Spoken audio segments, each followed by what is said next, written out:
Hello, everyone, and welcome back to the podcast. Today's episode is jam packed with leadership lessons because we're joined by Keith McCoy, a nurse director with over 30 years of experience in the healthcare industry. Keith is the author of the upcoming leadership book, Just Do Good, which explores powerful leadership insights through the lens of films. In the book, Keith introduces his Significant 60, a collection of movies that reflect the most important traits and lessons in leadership. And today, we're going to be deep diving in those lessons. I'm honored to have you on the show and deep dive on your book. So, Keith, welcome to the show. Thank you for joining us. Well, thanks for having me. It's always a pleasure to catch up with new people. Nice to have come into contact with you recently, and I'm happy to discuss the book that I've written. That's coming out in the middle of July. Just Do Good, and great to join you on the podcast, Sid. Thank you. So, let's start. If you could give us a little more insights into your personal life and corporate journey so our listeners can get to know you a little bit more. Yeah, so I grew up in Ireland. I lived for 18 years in Ireland. I grew up on a farm. Um, which is very different to the life I lead now. But back then, it was obviously it was normal, and most of the people I went to school with were the sons and daughters of farmers. So that was interesting and fun. Um, and I moved to London when I was 18, and I trained as a mental health nurse. And over the years, I've had the good fortune to have worked in most parts or areas of mental health, from intensive care to low secure, medium secure, a little stint in high secure, working in eating disorders, addictions, etc., etc. And I suppose over the years, I've learned a lot, uh, especially as I moved into um, management and leadership posts where I had responsibility for people and systems. And I reflect back on different lessons I learned. I played an awful lot of sport at different stages in my life, Gaelic football and rugby, and I learned an awful lot from those things. And I've brought the lessons I learned from sport into my leadership and managerial work. So yeah, we might fall into this during the conversation. Let's see. Yeah, 100%. And what really inspired you to write this book, by the way? Quite unique as well, unique concept. So I suppose what it is I grew up in the 80s. I'm a little bit older than you said. I I grew up in the 80s, and I was really I mean, people can Google some of these things if they're younger than me, or if they're unaware of some of these things. And I Live Aid. So Live Aid was this amazing concept that was put together by the pop and rock stars of that time, many of whom are still alive today. And it was on in the summer of '85, July '85, actually. And basically, it was the rock stars put together a concert. Part of the concert was at Wembley, London, and the other was in a stadium in Philadelphia, USA. And they were just raising money to help with famine and poverty type conditions that were in Africa. So that had a very positive effect on me. And then I saw Gorbachev in in the old Soviet Union, USSR, and how he was doing things like glasnost and perestroika to bring about more transparency to politics in the USSR and try and modernize their economy. And then that also coincided with a huge drive around nuclear disarmament and the fall of the Berlin Wall. And I just thought that the world is moving in a very positive trajectory. And I think that I felt that pretty much through the 90s and the noughties. But there's somewhere over the last 10 years or so, maybe a little bit more, where I think the world has kind of got a little bit lost again. And it's no longer moving in that positive trajectory. And that kind of got me got me thinking, and it got me writing, and that got me thinking about leadership concepts. I kind of encountered them in my career.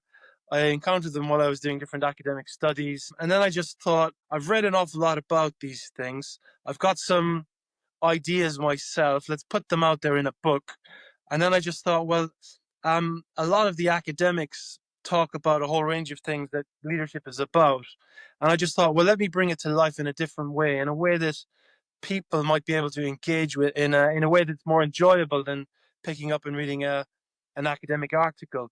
So I started showing them these lessons of leadership, all of the things that you'll find in the academic books, but just through the lens of films. And people love films and they understand films and they engage with them. So I'm just trying to help people engage with these ideas in that way.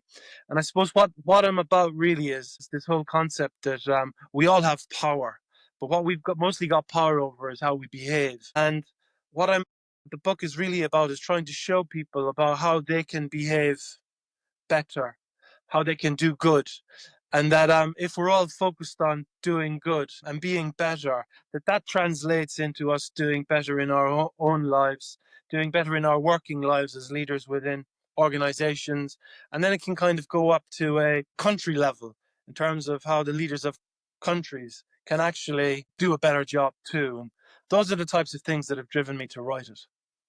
Amazing. And with doing good, there's also a lot of businesses doing bad. So you did mention a few bits in your book. So why do you think like selfishness, power, greed still dominate some corporate cultures? And how can leaders actively counter them and be good? I mean, there's a lot of, I suppose, turning that on its head ever so slightly. So there's a lot to be positive about too. There's a lot of great leaders. There's a lot of great people that work in companies. So there's some people get lost, but they get lost in their lives and in the real world too. It's not just in companies. So I think what happens is the Dalai Lama talks about it, that it's okay to have self-interest, and that without self-interest, you'll just fail to exist. So self-interest is important. But I think where people go wrong is they don't notice that there is a fine line that sits between self-interest and selfishness. And sometimes they step into that area of selfishness without understanding it. And then that brings them into the area of greed. And greed throughout history, the history books are full of people that were just obsessed and drunk on greed and power. And that continues into modern day. So I think part of the reason is people can't see that line between self-interest and selfishness, and they get stuck. And then once they're stuck in that area of selfishness and greed, they can't get out of it. I think what happens in companies is that there's a chap, I think his name was John Ellington, but he wrote a book a number of years ago, and it was about the triple P's: profit, planet, people. And I think what happens sometimes in organizations, there's two things that happen. One, they just zone in on the profit, and they forget about the planet, and they forget about the people. And so it's about the corporate objectives perhaps aren't always the right objectives. So if you haven't got the organization focused on the triple P, if they're only focused on profit, then that's what they're going to be putting their energy and their thinking and their time into. So it's about the organization needs to have the country needs to have the right purpose, society needs to have the right purpose, or raison d'etre. And it's okay to be having some focus on money and profitability. That's fine. I don't have an issue with that at all. But we just need to make sure that we're also zoning in on the planet and zoning in on people. I think if we do that, we've got a chance of surviving as a species. We've got a chance of making sure that our organizations deliver in a whole variety of ways. But I guess one of the other things where organizations go wrong is perhaps sometimes that over time they've recruited and promoted a particular type of individual. And it might be that this individual is a brilliant type of go-getter that is massively zoned in on just making money. And it might be that what we need is less of this homogenous that type of person, and more of other types of people that will also help us achieve other objectives that aren't just about money. But also, I suppose in saying that, some of these individuals that are very profit orientated, I suppose it comes back to if the organization is set at a target of, it's not just about the profit, that it's about those other pieces as well, that those individuals that seem to really aspire to do great with the profit, they might develop the aspirations to do quite well with those other things too and make it happen. So I think it can happen, but we just need to very quickly, at a country level, at a company level, at a personal level, think more about what we're doing for people, what we're doing for the planet, as well as what we're doing to generate money in terms of profit. Quite interesting, and it just reminded me something. And we both went to Durham University, and we had a lecture about corporate social responsibility, where our lecturer mentioned like there's a book called "The Business School Should Be Shut Down," because all the managers, directors have been taught it at university that profit first mentality. What's your perspective on this? Do you think like universities are to be blamed because they might be teaching profit first mentality? I I'm not in the habit of blaming.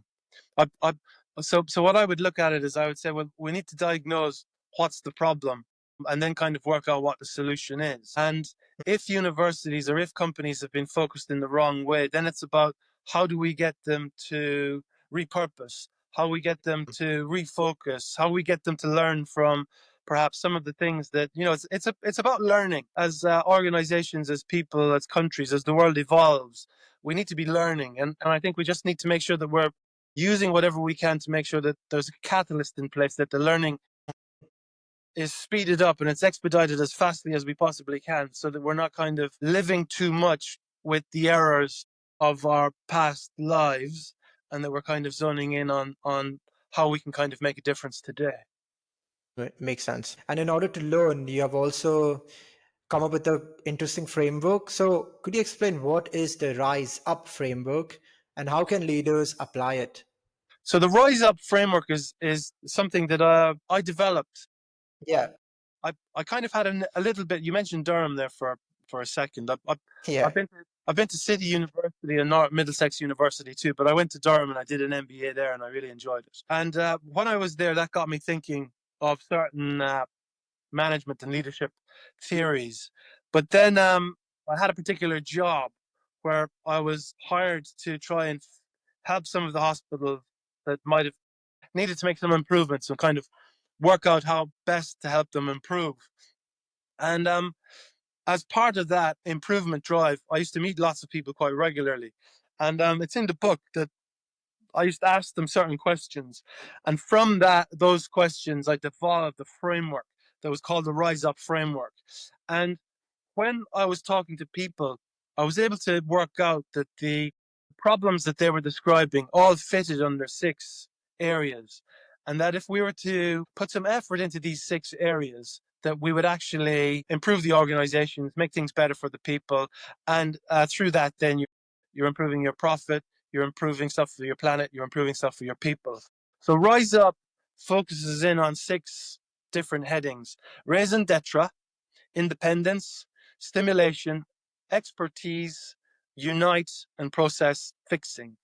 And basically, what it's saying is that um, everybody within an organization needs a raison d'etre in terms of what is it that you're about, what gets you up in the morning, what is it that connects you to, what is your North Star. And if they're able to figure that out, they'll be happy in the job. So it's making sure that people are aligned, that if they're in a particular industry, that they understand what their raison d'etre is for being there. And if they can't find a raison d'etre that aligns with that industry, then they need to take themselves off to a different industry that they're going to be happier in. And that's kind of raison d'etre, and it's very powerful from a motivation perspective. Independence is about people want to have a say. They want to be listened to. They want to have a say, and they want to feel that they're contributing to their organization in one way or another. Stimulation is about how people feel stimulated in terms of how are you giving them feedback? How are you helping them to grow in their organization? Are you appraising them? Are you giving that opportunity for them to develop?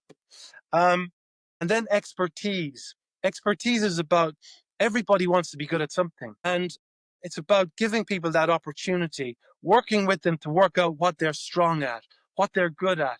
And as much as you possibly can, helping them to develop some strengths, because nobody goes to work to feel like they're not contributing or that they're not good at their job. So it's about finding that thing that they're really, really good at and helping them to play to that, giving them the opportunity for expertise.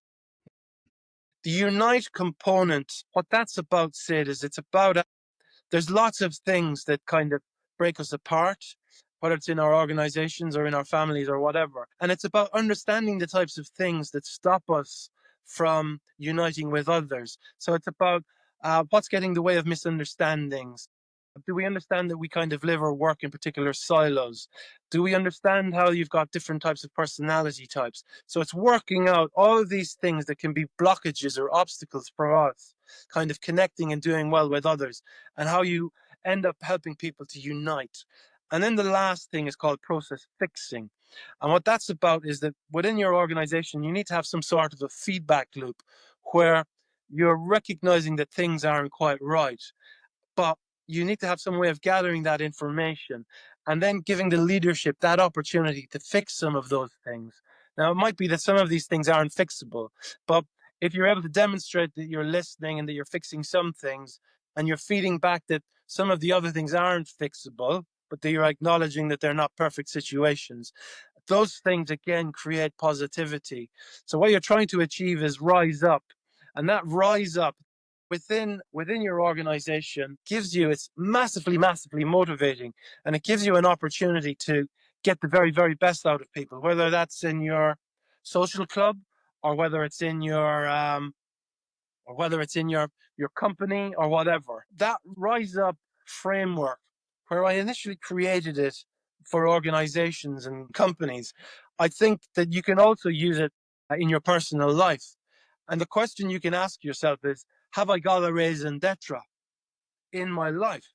And of course, if you haven't, then it's about, well, you need to start thinking about how you get one and how to follow through with that. And then, in terms of where independence works for you as an individual, it's about, well, am I listening to myself? Am I really listening to myself?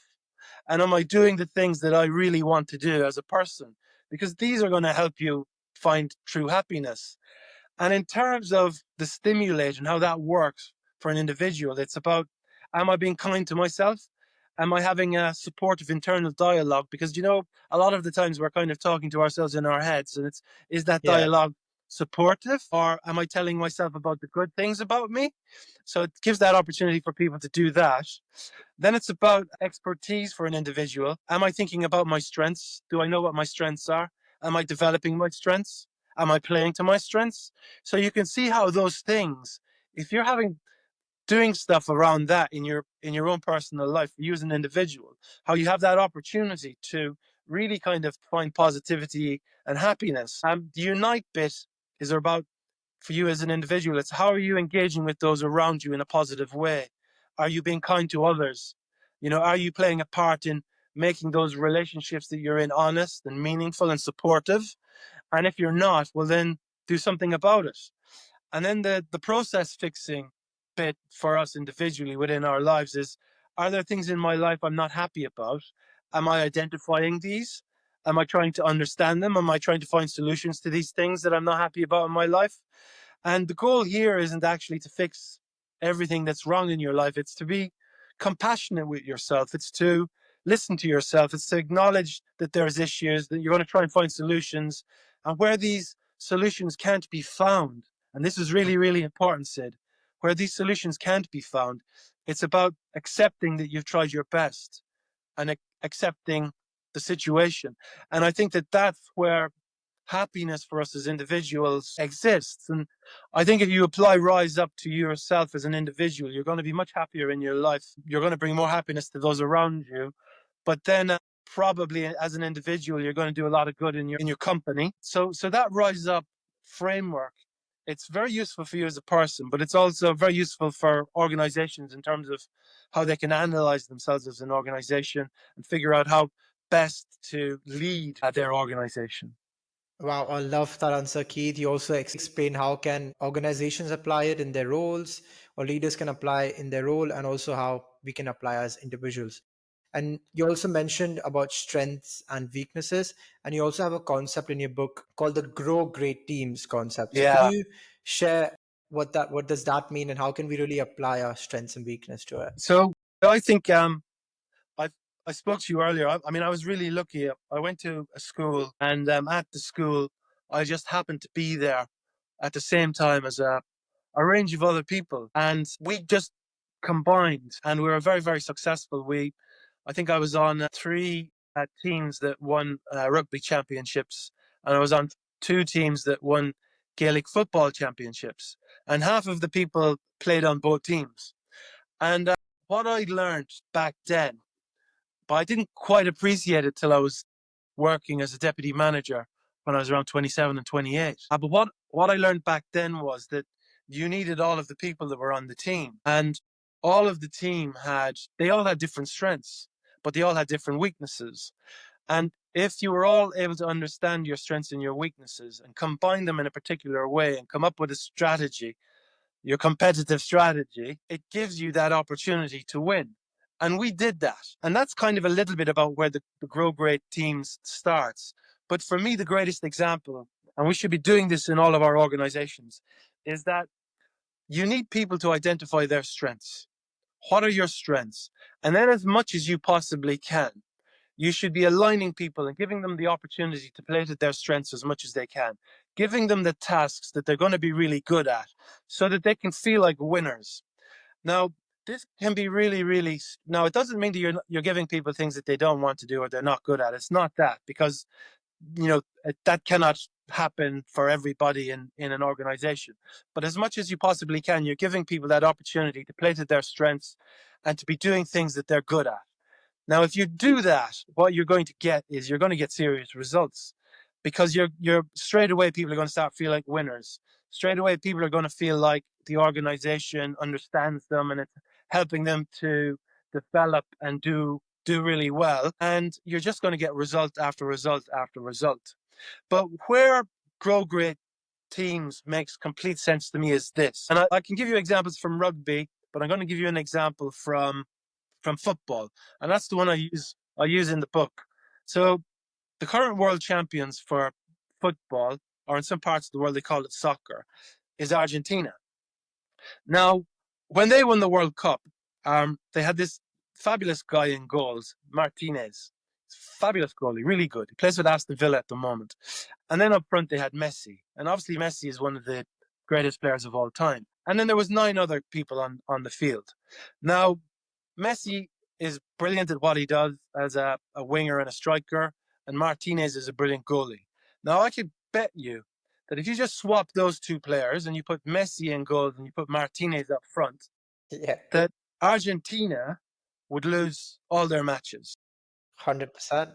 They would have been beat in the group stages of the World Cup, and they would never have gone on. And if you'd kind of put them as a combination, you said, right, just for argument's sake, let them play 20 games against good teams with Martinez up front and Messi in goals, they would lose everything. Now, what's fascinating is you've still got the same 11 players on the field. 9 of them, you still have them doing what they've always been doing. You've only switched 2. And what you've done is you've switched them from playing to their strengths to playing to their weaknesses. And that whole team very quickly would start to feel negative, feel like losers. But why? Because the reality is it's the same 11 people, and all you've made is 2 changes. So there's something there about teams and organizations, companies, families recognizing who's got what strengths and putting them in the positions that makes best sense for them to be in, so that as a collective, as a team, you've got that best opportunity to win.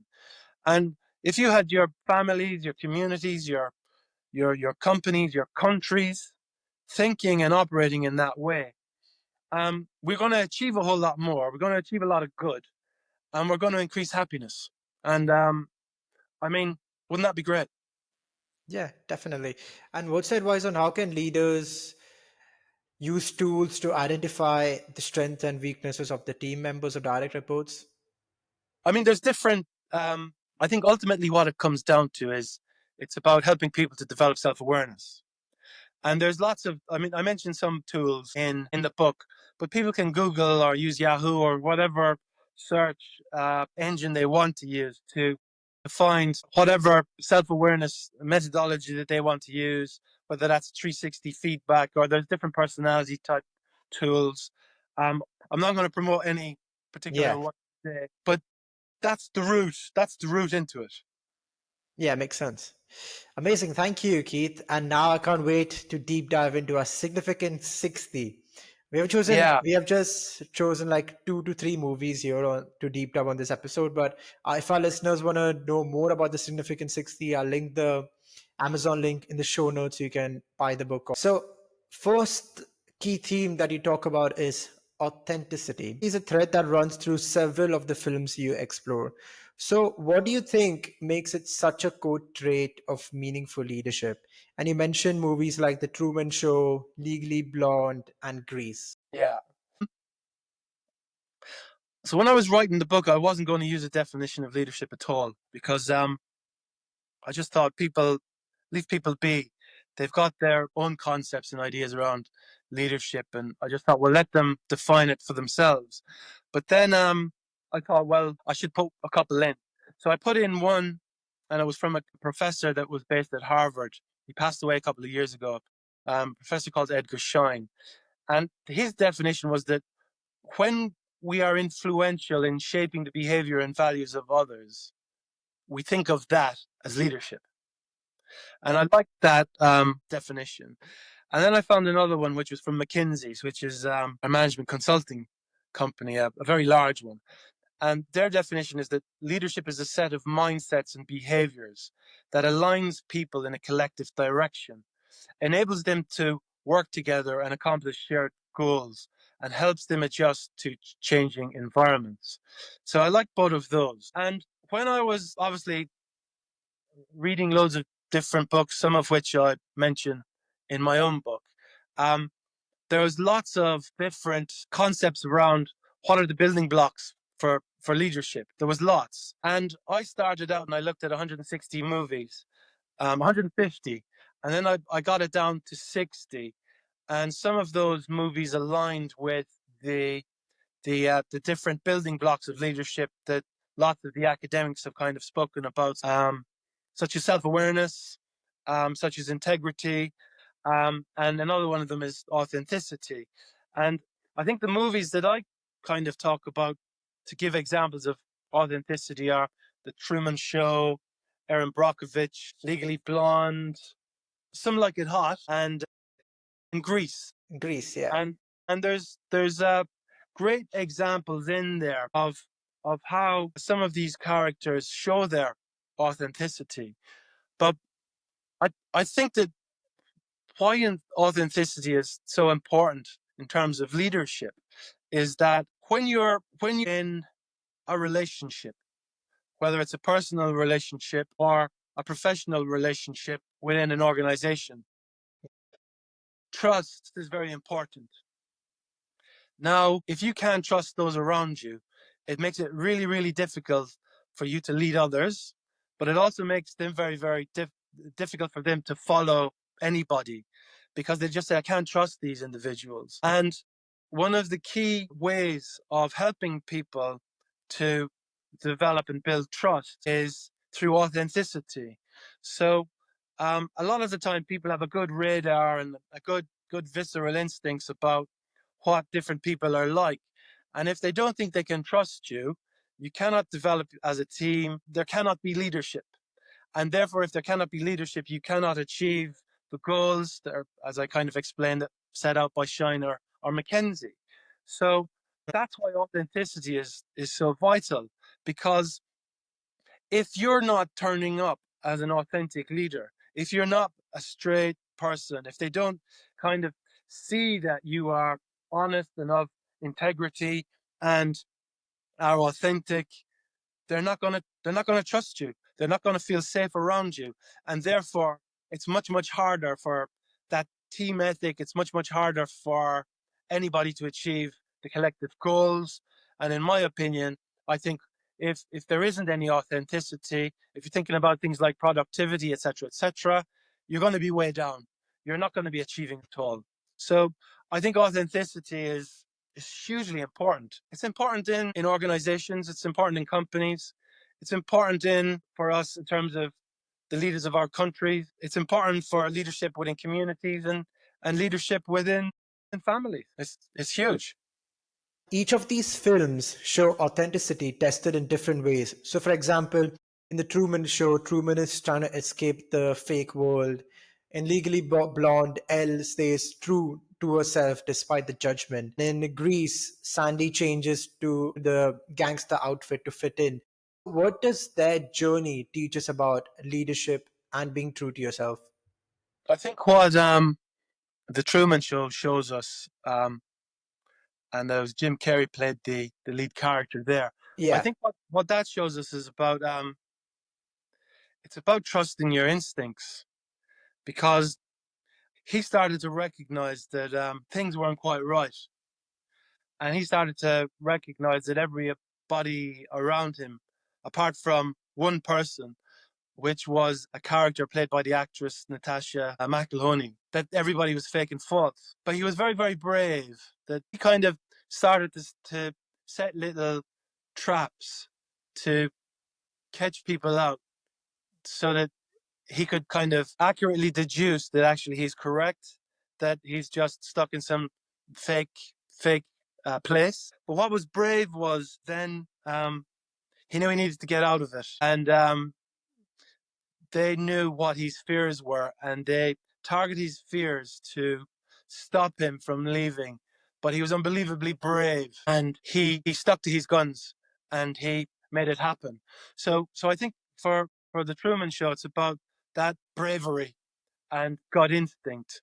And I think with Erin Brockovich, and that's based on a true story. Julie Roberts was the actress, but it's based on a true story. And she was just amazing, really, how she, uh, she was working in a law firm, and she was a working class person that had a little bit of a chaotic lifestyle.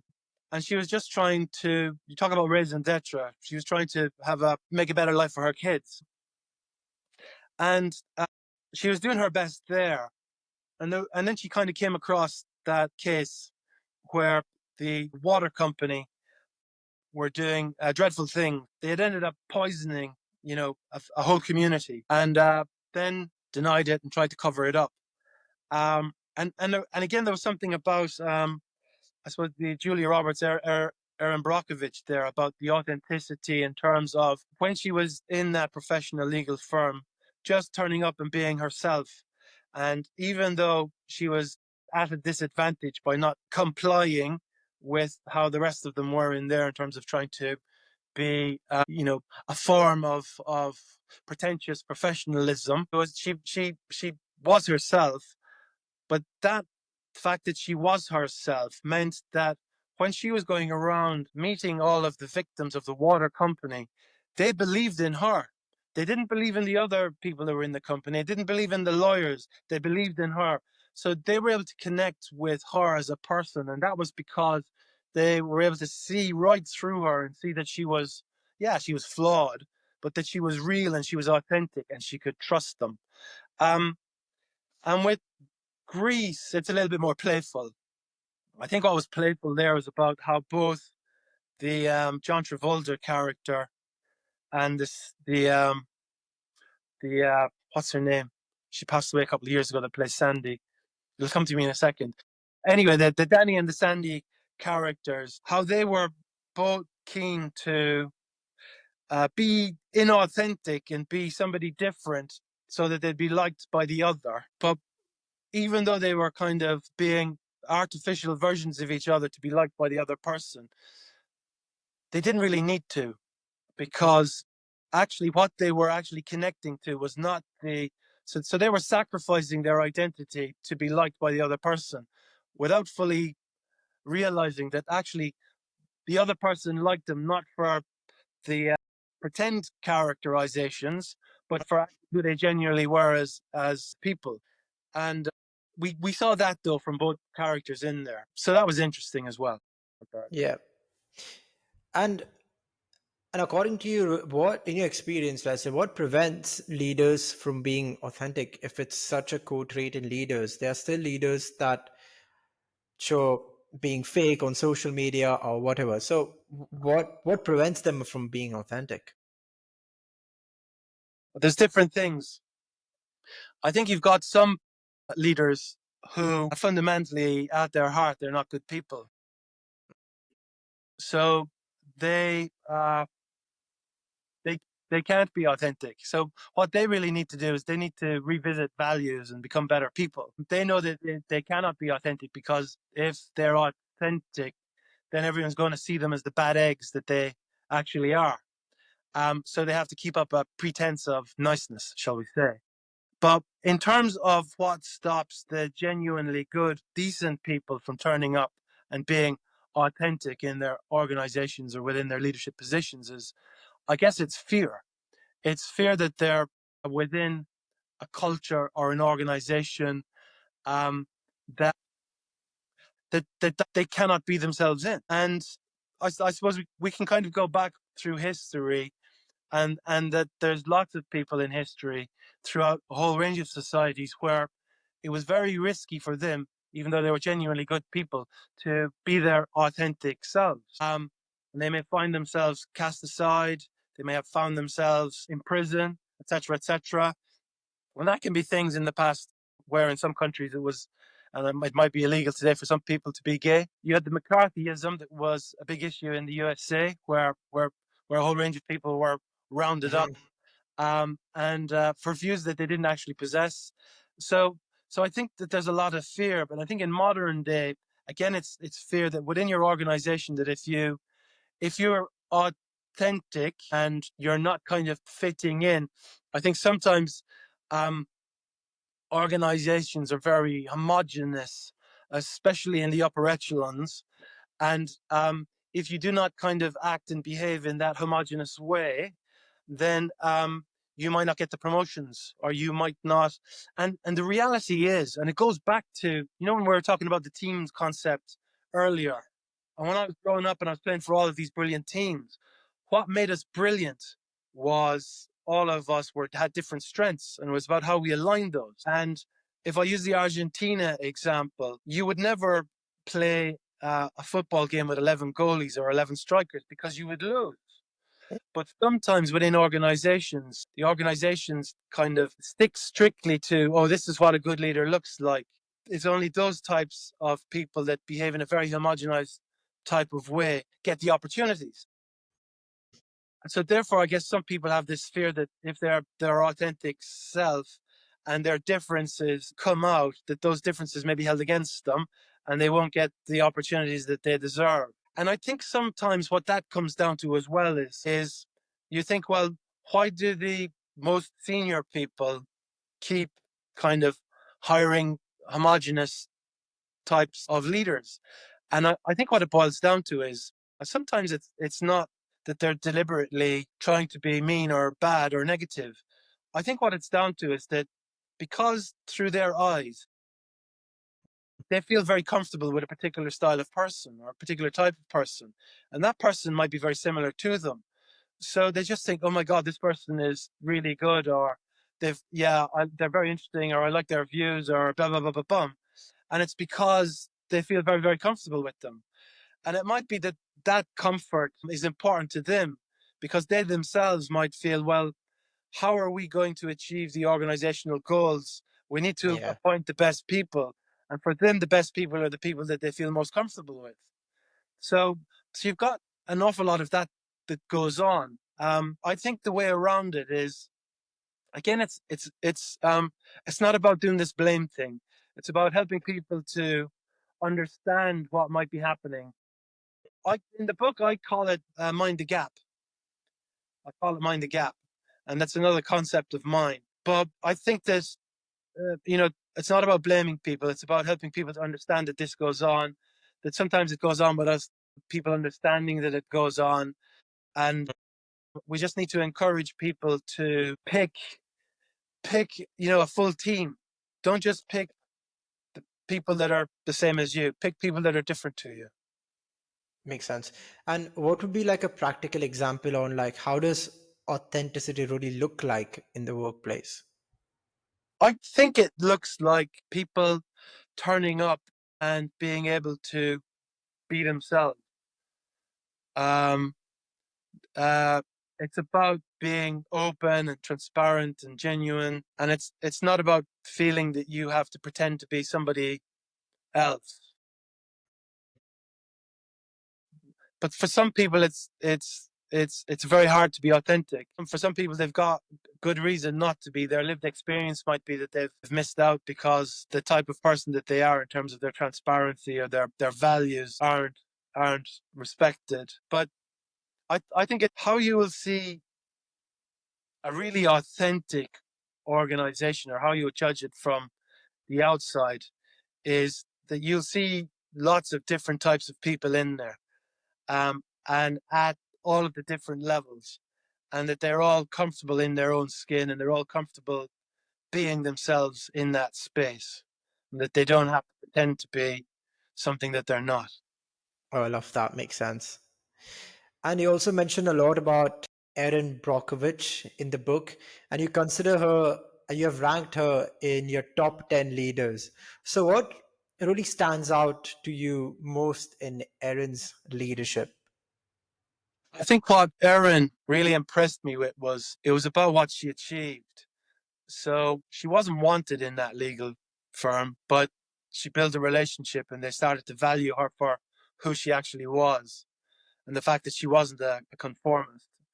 Um, but I think it was what her objective in terms of her desire to do good and to support the hundreds of families that had been poisoned by those toxic chemicals, and uh, whose lives had been cut short or badly damaged, and how she was she went up against that giant corporation and she didn't give up, and she kind of knew what she was aiming for, and she knew the importance of winning this and the consequence of not winning this. And yeah, she's just that character, obviously, because I'm not talking about her in real life, I'm talking about the character. That character of Erin Brockovich in that film is just, yeah, she's in my top 10. I won't say where I ranked her, but she's up near the top. But Yeah, I won't say it either. yeah, she's phenomenal. Phenomenal. Yeah. And like in the movie, Erin was up against a powerful company, systemic denial, and lack of legal support. And she was new to the law firm, if I'm not mistaken.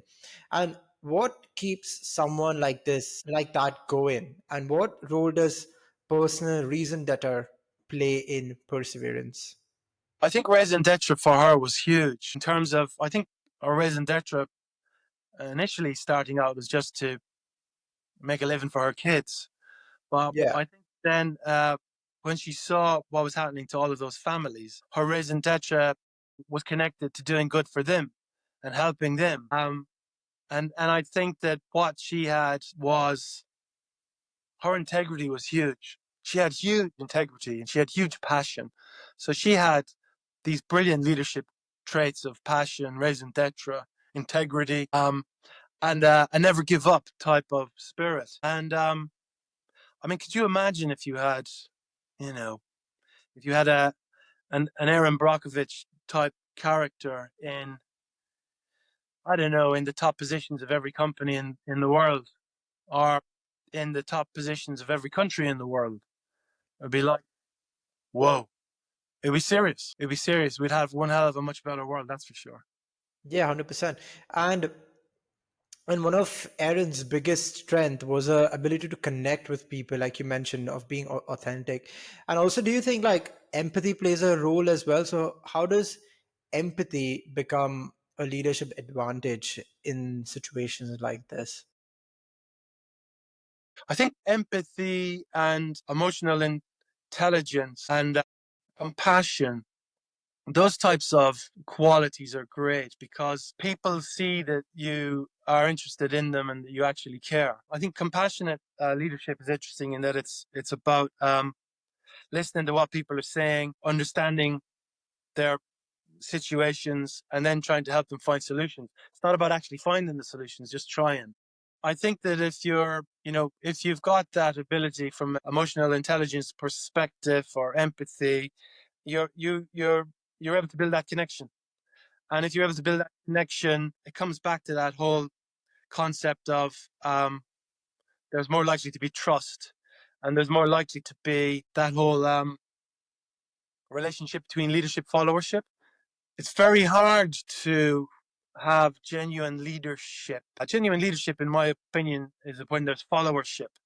But if people can't trust you, or if they can't feel a connection with you in some way, then you cannot have that followership. And if there's no followership, you're not a leader.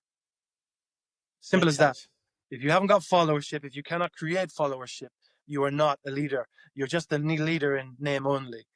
And there's different ways. There's different ways of building that leadership style. I speak about it.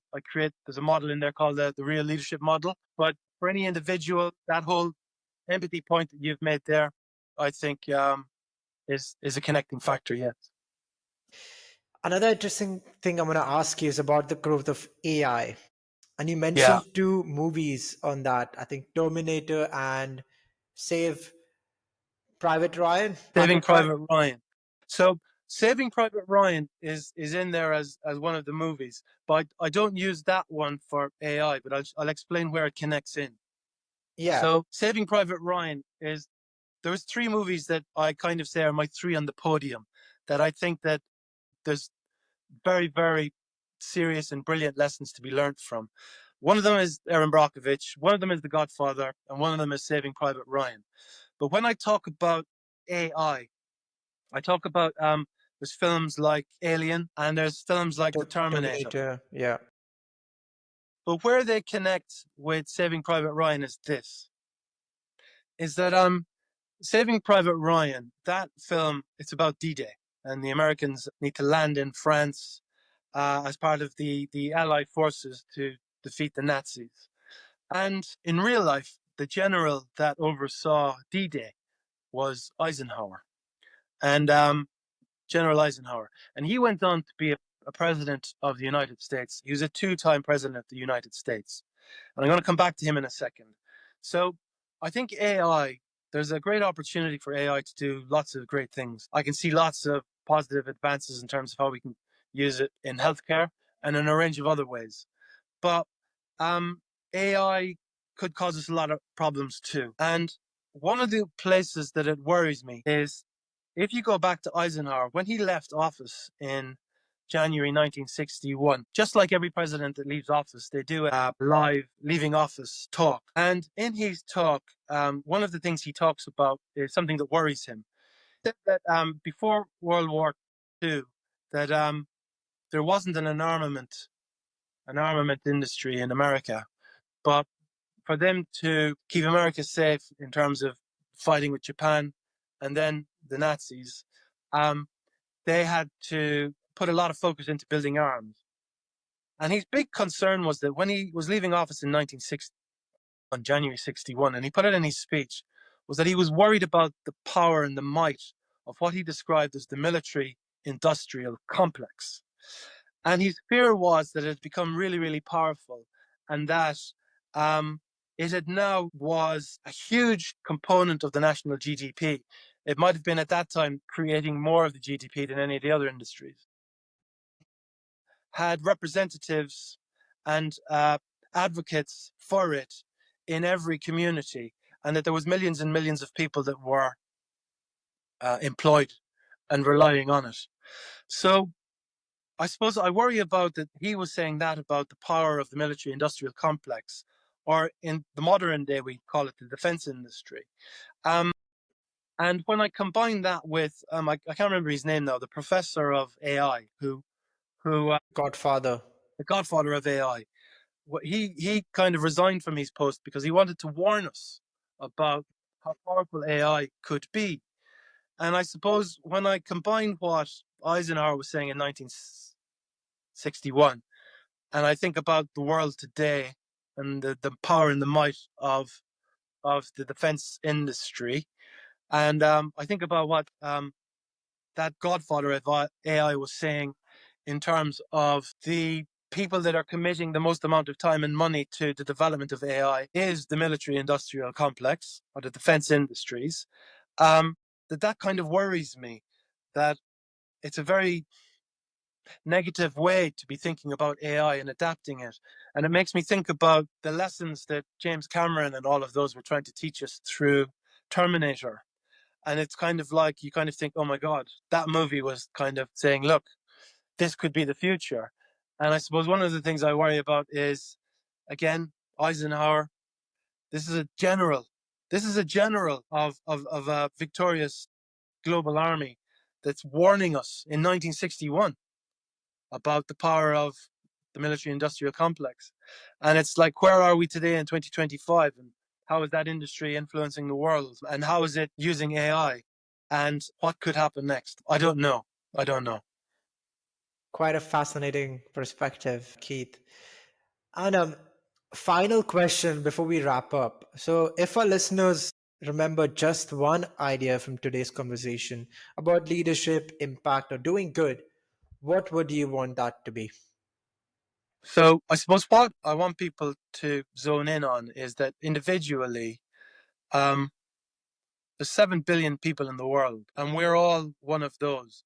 And we've got more power than you think. And, you know, what we all have as power is the power of us as an individual to do good. And we should focus in on doing good. And what we're responsible is for us as individuals. We're responsible for how we behave. So I would encourage people to behave well in your lives, to do good, to just do good. And that as more and more and more and more of us do that, you know, maybe it's possible for all 7 billion of us to do that, that then the world becomes, you know, a much better place, a happier place, a good place. But what I would like people to remember from this is something in addition to that, which is I'd like to quote a fellow Irishman called John Hume.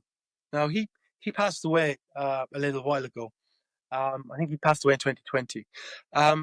And he won the Nobel Peace Prize in 1998. I think he won it that year with David Trimble. But I'm just talking about John Hume today. Because what John Hume said is that difference is the essence of humanity, and that difference is an accident by birth, and it should never be the source of hatred or conflict, and that the answer to difference is to respect it, and that therein lies a most fundamental principle of peace, which is a respect for diversity. And I think his points are correct, is that we are all born where and how we are born by accident. He's dead right. And therefore, just because I'm different to you, Sid, or anybody else, shouldn't be a reason or a factor for me to have anxiety or fear or a dislike or a hatred for you. I should be just accepting that we're different, and that that's a good thing, and that and I think that that's what it's about. We need to. The ultimate act of doing good is having respect for others and behaving in a peaceful way. And yeah, we need peace. We certainly need peace today as much as we've needed it at any time in history. And we just need to respect difference. I love that. Thank you so much, Keith. It was so amazing to talk to you. And for our listeners, just do one good thing today and keep doing it and Yeah, just yeah, multiply. yeah. And yeah, definitely. But thanks very much, Sid. It's been a pleasure to speak with you today. Yeah, likewise. And for our listeners, I will link Keith's social media and the book's link in the show notes. And if you're listening to this on YouTube, make sure to comment below what's your biggest key takeaway from this episode. Thank you once again to our listeners, and thank you once again, Keith. It was amazing to talk to you today. Thank you very much. Take care, everybody. Thank you.